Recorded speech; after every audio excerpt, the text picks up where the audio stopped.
ಆತ್ಮೀಯ ವಿದ್ಯಾರ್ಥಿಗಳೇ ಮತ್ತು ಸ್ಪರ್ಧಾರ್ಥಿಗಳೇ ಹಾಗೂ ನನ್ನ ಸ್ನೇಹಿತರೆ, ತಮಗೆಲ್ಲರಿಗೂ ನಮಸ್ಕಾರ. ವಿದ್ಯಾರ್ಥಿ ಸ್ಪರ್ಧಾರ್ಥಿ ಯೂಟ್ಯೂಬ್ ಚಾನಲ್ಗೆ ತಮಗೆಲ್ಲ ಹಾರ್ದಿಕ ಸ್ವಾಗತ. ಇವತ್ತಿನ ತರಗತಿಯಲ್ಲಿ ಕನ್ನಡ ವರ್ಣಮಾಲೆ ಕುರಿತು ಈ ಹಿಂದೆ ನಡೆದಂಥ ಸ್ಪರ್ಧಾತ್ಮಕ ಪರೀಕ್ಷೆಯಲ್ಲಿನ ಪ್ರಶ್ನೆಗಳ ಬಗ್ಗೆ ಚರ್ಚೆ ಮಾಡೋಣ. Old CET ಕ್ವಶನ್ಸ್ಗಳನ್ನು. ಮೊದಲನೇದಾಗಿ 2019 FDA ಪರೀಕ್ಷೆಯಲ್ಲಿ ಬಂದಂಥ ಪ್ರಶ್ನೆಯನ್ನು ಗಮನಿಸೋಣ. ङ ಈ ಅಕ್ಷರದ ಉತ್ಪತ್ತಿ ಸ್ಥಾನ ಇದಾಗಿದೆ. ಅಕ್ಷರ ಉತ್ಪತ್ತಿ ಸ್ಥಾನ ಕುರಿತು ಈ ಪ್ರಶ್ನೆ ಏನು? ङ ಈ ಅಕ್ಷರದ ಉತ್ಪತ್ತಿ ಸ್ಥಾನ. ಕಂಠ್ಯ, ತಾಲವ್ಯ, ಮೂರ್ಧನ್ಯ, ಅನುನಾಸಿಕ 4 ಇದೆ ಆಪ್ಷನ್ಸ್ ಇಲ್ಲಿ. ಸರಿಯಾದ ಉತ್ತರ ಯಾವುದು? ಎಸ್, ಅನುನಾಸಿಕ. ಸರಿಯಾದ ಉತ್ತರ ಯಾವುದು? ಅನುನಾಸಿಕ. ಇಲ್ಲಿ ರೌಂಡ್ ಹಾಕ್ತೀವಿ ಅದಕ್ಕೆ. ಇದು ಸರಿಯಾದ ಉತ್ತರ. ಇನ್ನು ಪ್ರಶ್ನೆ ಸಂಖ್ಯೆ 2. ರಾಷ್ಟ್ರ ಈ ಪದದಲ್ಲಿ ಯಾವ ಜಾತಿಯ ಸಂಯುಕ್ತಾಕ್ಷರಗಳಿವೆ ಅಂತ ಕೇಳ್ತಾನೆ. ಸಂಯುಕ್ತಾಕ್ಷರ ಸಂಬಂಧಪಟ್ಟಂತೆ ಇದು ಪ್ರಶ್ನೆ ಇದೆ. ಏನು? ರಾಷ್ಟ್ರ ಈ ಪದದಲ್ಲಿ ಯಾವ ಜಾತಿಯ ಸಂಯುಕ್ತಾಕ್ಷರಗಳಿವೆ? ಈ ಪ್ರಶ್ನೆ 2019 FDAದಲ್ಲಿ ಬಂದಿದೆ. ನೋಡಿ, ಷ್ಟ್ರ ಇದರಲ್ಲಿ ಯಾವ ಅಕ್ಷರಗಳಿವೆ ನೋಡಿ. 1 ಪರಜಾತಿಯ, 2 ಸಹಜಾತಿಯ, 3 ವಿಜಾತಿಯ, 4 ಸ್ವಜಾತಿ ಅಂತ ಕೊಟ್ಟಾನ. ಸರಿಯಾದ ಉತ್ತರ ಯಾವುದು? 1-2 ಸೆಕೆಂಡ್ ವಿಚಾರ ಮಾಡಿ. ಉತ್ತರ ವಿಜಾತಿಯ ಸಂಯುಕ್ತಾಕ್ಷರ. ಯಾವುದು? ವಿಜಾತಿಯ ಸಂಯುಕ್ತಾಕ್ಷರ. ಇದು ಸರಿಯಾದ ಉತ್ತರ. ಒತ್ತಕ್ಷರದ ಎರಡೇ ರೀತಿ ಅಥವಾ ಸಂಯುಕ್ತಾಕ್ಷರ ಎರಡೇ ರೀತಿ ಇದೆ. ಒಂದು ಸಜಾತಿ, ಒಂದು ವಿಜಾತಿ. ಇದು ನೋಡೋಣ ಸ್ಟ್ರದಲ್ಲಿ ಯಾವುದೇ ಇದೆ ಅಂತ. 1 ಸೆಕೆಂಡ್. ಇಲ್ಲಿ ಶ ಪ್ಲಸ್ ಟ ಪ್ಲಸ್ ರ. 1 2 3 3 ಅಕ್ಷರಗಳು ವ್ಯಂಜನಾಕ್ಷರ ಕೂಡಿ ಇದು ಆಗಿದೆ. 2 ಅಥವಾ 3 ಒತ್ತಕ್ಷರಗಳು ಇಲ್ಲಿ ಅಥವಾ ಸಂಯುಕ್ತಾಕ್ಷರ ಇರ್ತಾವೆ. ನೆಕ್ಸ್ಟ್ ಕ್ವಶನು FDA 2019 ಇಲ್ಲಿ ಬಂದಂಥ ಪ್ರಶ್ನೆ ನೋಡೋಣ. ಸ್ವತಂತ್ರವಾಗಿ ಉಚ್ಚಾರವಾಗದ ಅಕ್ಷರಗಳನ್ನು ಹೀಗೆ ಕರೆಯುತ್ತಾರೆ. ಪ್ರಶ್ನೆ ಸರಿಯಾಗಿ ಅರ್ಥ ಮಾಡ್ಕೊರಿ. ಸ್ವತಂತ್ರವಾಗಿ ಉಚ್ಚಾರವಾಗದ, ಏನು? ಉಚ್ಚಾರವಾಗದ ಅಕ್ಷರ ಏನಂತ ಕರೀತಾರೆ ನೋಡಿ. ಯೋಗವಾಹ, ಪ್ಲುತ, ಸ್ವರ, ವ್ಯಂಜನ. ಯಾವ ಅಕ್ಷರ ಸ್ವತಂತ್ರವಾಗಿ ಉಚ್ಚಾರ ಆಗಲ್ಲ ಅಂದಾಗ ಅವರು CETಯಲ್ಲಿ ಯಾವುದು ಉತ್ತರ ಕೊಟ್ಟಿದ್ದಾರೆ ಅಂದರೆ ಯೋಗವಾಹ ಕೊಟ್ಟಿದ್ದಾರೆ. ಇದು ಸರಿಯಾದ ಉತ್ತರ. ಇಲ್ಲಿ ಇನ್ನೊಂದು ಗಮನಿಸಬೇಕಾದ ಅಂಶ ಇದೆ. ಏನಂದರೆ ವ್ಯಂಜನ ಕೂಡ ಸ್ವತಂತ್ರವಾಗಿ ಉಚ್ಚಾರ ಆಗಂಗಿಲ್ಲ. ಪ್ರಶ್ನೆಯಲ್ಲಿ 2 ಉತ್ತರಗಳಿದೆ. ಇಲ್ಲಿ ವ್ಯಂಜನ ಕೂಡ ಸ್ವರದ ಸಹಾಯದಿಂದನೇ ಉಚ್ಚಾರ ಆಗ್ತದೆ. ಸೊ ಇದು ಬರೆದ್ರೂ ಕೂಡ ನಿಮಗೆ ಮಾರ್ಕ್ಸ್ ಬರ್ತದೆ. ಸರ್ 2 ಪ್ರಶ್ನೆಗೆ ಒಂದು ಪ್ರಶ್ನೆಗೆ 2 ಉತ್ತರ ಇದೆಯಲ್ಲ ನೀವು ಅನ್ಬೋದು. ಇಂಥ ಪ್ರಶ್ನೆಗಳು ಬಂದಾಗ ಪರೀಕ್ಷೆಗಳಲ್ಲಿ ಇದು ಬರೆದ್ರೂ ಮಾರ್ಕ್ಸ್ ಬರ್ತದೆ, ಇದು ಬರೆದವ್ರಿಗೆ ಮಾರ್ಕ್ಸ್ ಬರ್ತದೆ, ಇದು ಬರೆದವ್ರಿಗೆ ಮಾರ್ಕ್ಸ್ ಬರೋಂಗಿಲ್ಲ. ಸರಿನಾ? ಸಮ್ಟೈಮ್ಸ್ ಗ್ರೇಸ್ ಮಾರ್ಕ್ಸ್ ಕೊಡ್ತಾರೆ. ಯಾವಾಗಂದರೆ ಅದು ಪ್ರಶ್ನೆ ತಪ್ಪಾಗಿತ್ತಂದ್ರೆ ಔಟ್ ಆಫ್ ಸಿಲೆಬಸ್ ಇದ್ದರೆ ಗ್ರೇಸ್ ಮಾರ್ಕ್ಸ್ ಬರ್ತದೆ. ಎಲ್ಲರಿಗೆ ಅಂಕ ಬರ್ತಾವೆ. ಇಲ್ಲಿ ಇದು ಮತ್ತು ಇದು ಬರೆದವ್ರಿಗೆ ಮಾತ್ರ ಮಾರ್ಕ್ಸ್ ಬರ್ತಾವೆ. ಓಕೆ, ಮುಂದಿನ ಪ್ರಶ್ನೆಗೆ ಹೋಗೋಣ. 2018 FDA ಪ್ರಶ್ನೆ. ಕೆಳಗಿನವುಗಳಲ್ಲಿ ಕಂಠ್ಯ ಧ್ವನಿಯಾಗಿರುವುದು ಯಾವುದು? ಏನು?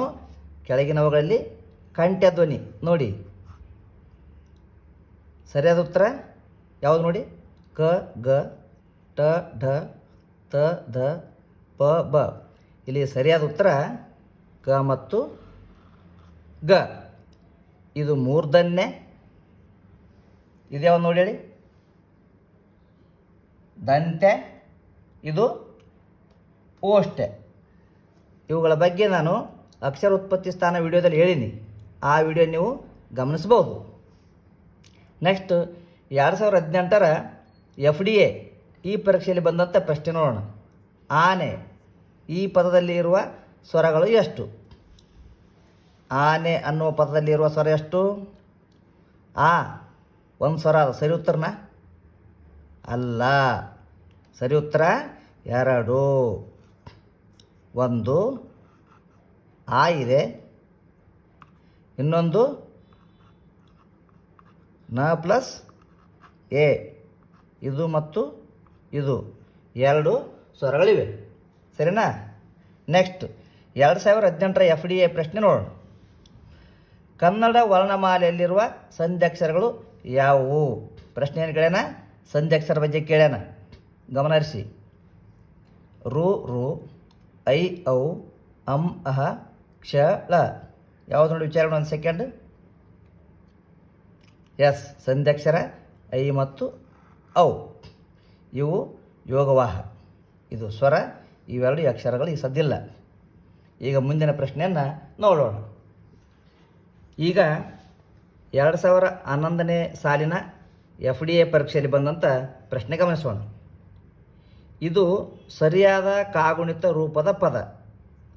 ಇಲ್ಲಿ 4 ಪದಗಳಿವೆ. ಕಾಗುಣಿತ ರೂಪ ಸರಿಯಾಗಿರುವಂಥ ಪದ ಯಾವುದು ಅಂತ ಕೇಳ್ತಾನೆ. ಒಂದೊಂದನ್ನು ಸೂಕ್ಷ್ಮವಾಗಿ ಗಮನಿಸಬೇಕು. ಭಾವಾವೇಶ, ಭಾವಾವೇಶ, ಭಾವಾವೇಶ, ಭಾವಾವೇಶ. ಈ 4ರಲ್ಲಿ ಸರಿಯಾದ ರೂಪ ಯಾವುದು ನೋಡಿ ಒಂದು ಸೆಕೆಂಡ್. ಎಸ್, ಸರಿಯಾದ ಉತ್ತರ 4 ಭಾವಾವೇಶ. ಇವು 3 ತಪ್ಪು ಕಾಗುಣಿತದಿಂದ ಕೂಡಿದೆ. ಕಾಗುಣಿತ ಒಂದು ಘಟಕದಲ್ಲಿ ಇದರ ಬಗ್ಗೆ ಈಗಾಗಲೇ ಚರ್ಚೆ ಮಾಡೀನಿ. ಆ ವಿಡಿಯೋ ತಾವು ಗಮನಿಸ್ಬೋದು. ಈಗ ನೆಕ್ಸ್ಟ್ 8ನೇ ಪ್ರಶ್ನೆ. ಡ್ಯಾಶ್ ಎಂಬುದು ಸರಿಯಾದ ಕಾಗುಣಿತ ರೂಪ. ಈ ಪ್ರಶ್ನೆ 2011ನೇ ಸಾಲಿನ FDA ಪರೀಕ್ಷೆಯಲ್ಲಿ ಬಂದಿದೆ. ಯಾವುದು? 2011 FDA. ಇಲ್ಲಿ ಕೂಡ ಕಾಗುಣಿತ ರೂಪ ಯಾವ ಸರಿ ಅಂತ ಕೇಳೋಣ. ವೈಯಕ್ತಿಕ, ವೈಯಕ್ತಿಕ, ವೈಯಕ್ತಿಕ, ವೈಯಕ್ತಿಕ. ನೋಡಿ ಸೂಕ್ಷ್ಮವಾಗಿ 4 ಗಮನಿಸಿ. ಯಾವ ಸರಿ ಇದೆ ನೋಡಿ. ಎಸ್, 3ನೇದ್ದು ಸರಿಯಾದ ಉತ್ತರ. ಮುಂದಿನ ಪ್ರಶ್ನೆಗೆ ಹೋಗೋಣ. ಪ್ರಶ್ನೆ ಸಂಖ್ಯೆ 9. ಡ್ಯಾಶ್ ಇದು ಸರಿಯಾದ ಕಾಗುಣಿತ ರೂಪ ಶಬ್ದ. ಇಲ್ಲಿ ಕೂಡ 2018 2008 FDA ಏನು ಕೇಳಿದ್ದಾನೆ? ಕಾಗುಣಿತ ರೂಪ ಸರಿಯಾಗಿ ಯಾವುದಿದೆ? ದೃಷ್ಟಾಂತ, ದ್ರಷ್ಟಾಂತ, ದೃಷ್ಟಾಂತ, ದ್ರಷ್ಟಾಂತ. ಸರಿಯಾಗಿ ಗಮನಿಸಿ. ಯಾವ ಸರಿ ಉತ್ತರ ನೋಡಿ ಹೇಳಿ. ಎಸ್, 1ನೇದ್ದು ಸರಿಯಾದ ಉತ್ತರ. ಇವು 3 ತಪ್ಪು ಇವೆ. ನೆಕ್ಸ್ಟ್ 10ನೇ ಪ್ರಶ್ನೆ. ಮೂಗಿನ ಸಹಾಯದಿಂದ ಉಚ್ಚರಿಸುವ ಅಕ್ಷರಗಳಿಗೆ ಡ್ಯಾಶ್ ಎನ್ನುತ್ತೇವೆ. ಏನಂತಾರೆ ಮೂಗಿನ ಸಹಾಯದಿಂದ ಉಚ್ಚರಿಸುವ ಅಕ್ಷರಗಳಿಗೆ? ನೆನಪು ಮಾಡ್ಕೊರು, ಹಿಂದಿನ ತರಗತಿ ಹೇಳಿದ್ದು ಏನು? ಅನುನಾಸಿಕ. ಎಸ್, ಮೂಗಿನ ಸಹಾಯದಿಂದ ಉಚ್ಚರಿಸುವ ಅಕ್ಷರಗಳಿಗೆ ಅನುನಾಸಿಕ ಅಕ್ಷರ ಅಂತ ಕರೀತಾರ. ಂಗ, ಯ, ನ, ನ, ಮ. ನಿಮಗೆ ಗೊತ್ತಿದು. ಅಲ್ಪ ಪ್ರಾಣ ಅಂದರೆ ಕಡಿಮೆ ಉಸಿರಿಂದ ಹೇಳುವಂಥದ್ದು. ಸ್ವರ ಅಂದರೆ ಸ್ವತಂತ್ರವಾಗಿ ಉಚ್ಚಾರ ಮಾಡುವಂಥದ್ದು. ವ್ಯಂಜನ ಅಂದರೆ ಸ್ವರಗಳ ಸಹಾಯದಿಂದ ಉಚ್ಚಾರ ಮಾಡುವಂಥದ್ದು. ನೆಕ್ಸ್ಟ್ ಮುಂದಿನ ಪ್ರಶ್ನೆಗೆ ಹೋಗೋಣ. 2019ರ SDA ಪರೀಕ್ಷೆ. ಯಾವುದು? SDA. 2019ರ SDA. ಗುರು ಈ ಪದದಲ್ಲಿರುವ ಸ್ವರಗಳು ಎಷ್ಟು ಅಂತ ಕೇಳ್ತಾರೆ. ನೋಡಿ ಎಷ್ಟು ಸ್ವರ ಇದೆ ಅದರಲ್ಲಿ. ಗಮನಿಸಿ. ಎಷ್ಟಿದೆ? 2 ಸರಿಯಾದ ಉತ್ತರ. ನೋಡೋಣ ಯಾವಂತ.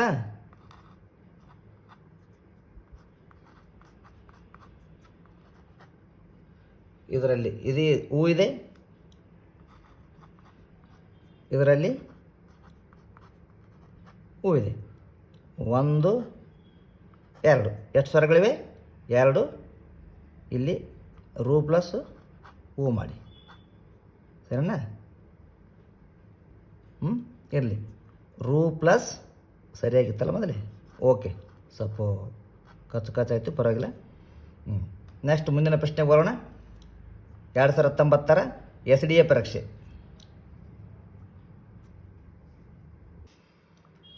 ಗ ಪ್ಲಸ್ ಉ, ರ ಪ್ಲಸ್ ಉ.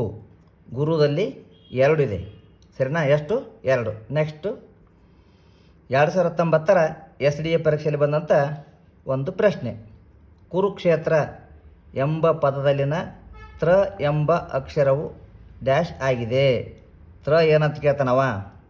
ಇದು ದಪ್ಪ ಅಕ್ಷರ, ಒತ್ತಕ್ಷರ, ಮಹಾಪ್ರಾಣಾಕ್ಷರ, ದೀರ್ಘಾಕ್ಷರ. ನೋಡಿ ಏನಾಗಿದೆ.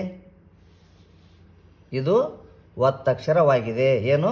ಒತ್ತಕ್ಷರ. ಇದು ಸರಿಯಾದ ಉತ್ತರ. ಓಕೆ, ನೆಕ್ಸ್ಟ್ 2018ರ SDA ಈ ಪರೀಕ್ಷೆಗೆ ಸಂಬಂಧಪಟ್ಟಂಥ ಪ್ರಶ್ನೆ ಈ ರೀತಿ ಇದೆ. ಕನ್ನಡ ವರ್ಣಮಾಲೆಯಲ್ಲಿನ ವರ್ಗೀಯ ವ್ಯಂಜನಗಳಲ್ಲಿನ ಪಂಚಮಾಕ್ಷರಗಳನ್ನು ಏನೆಂದು ಕರೆಯುತ್ತಾರೆ? ನಾ ಹೇಳಿನಿ 1ನೇ ತರಗತಿಯಲ್ಲಿ ಫಸ್ಟ್ ವಿಡಿಯೋದಾಗ. ವರ್ಗೀಯ ವ್ಯಂಜನಗಳಲ್ಲಿ ಕ ಚಟ ತಪ್ಪ ವರ್ಗ ಇದೆಯಲ್ಲ, 5ನೇ ಸಾಲಿನ ಅಕ್ಷರ ಪಂಚಮಾಕ್ಷರಗಳನ್ನು ಏನಂತಾರೆ? ಅನುನಾಸಿಕ ಅಕ್ಷರ ಅಂತ ಕರೀತಾರ. ಈ ರೀತಿ SDA ಮತ್ತು FDA ಸಂಬಂಧಪಟ್ಟಂತೆ ಪ್ರಶ್ನೆಗಳನ್ನು ನಾವು ಚರ್ಚೆ ಮಾಡಿದ್ದೀವಿ. ಮುಂದಿನ ತರಗತಿಯಲ್ಲಿ ಮತ್ತೆ ಬೇರೆ ಬೇರೆ ವಿಷಯಗಳನ್ನು ಚರ್ಚೆ ಮಾಡೋಣ. ನಮಸ್ಕಾರ.